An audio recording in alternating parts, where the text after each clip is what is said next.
Hello everyone, welcome back to Leisure Treasure to another new shorts. আশা করি সবাই খুব ভালো আছো।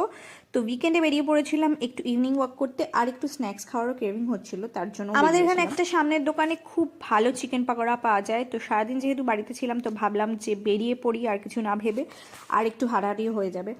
তো যেরকম ভাবা তেমনি কাজ, চলে গেলাম সেই দোকানটায়। আর জানি না, প্রচণ্ড হাওয়া দিচ্ছিল, তাই আমিও আমার হুডিটা খুলে নিলাম আর কানফান চাপা দিয়ে নিলাম। না, এই সময় ঠান্ডা লাগালে একদমই যাই হোক, দোকানটায় পৌঁছে হতাশা হলাম, কারণ ওরা বললো যে ওদের একটু সময় লাগবে। দোকানটা তখন জাস্ট ওরা স্টার্ট করেছে, জানি না আজকে কেন সব জায়গা বন্ধ। ওখান থেকে আরেকটা জায়গায় গেলাম, সেখানেও দোকান বন্ধ ছিল। তো আজকে তো কিছু ছিল না। যাই হোক, তো আমরা কিছুটা হেঁটে টেটে আবার যেখানে খাবো ভেবেছিলাম সেখানেই চলে গেলাম। আর দেখতেই পাচ্ছ এক প্লেট চিকেন পকোড়া নিয়ে আমার ফেশিয়াল এক্সপ্রেশনটা যে কতটা আনন্দিত আমি। তারপরে চলে গেলাম, পেট ভরে গেল, মন তো ভরেনি। খেয়ে নিলাম আরেক প্লেট মোমো আরেকটা জায়গা থেকে, আর শায়ন খেলো পপকর্ন।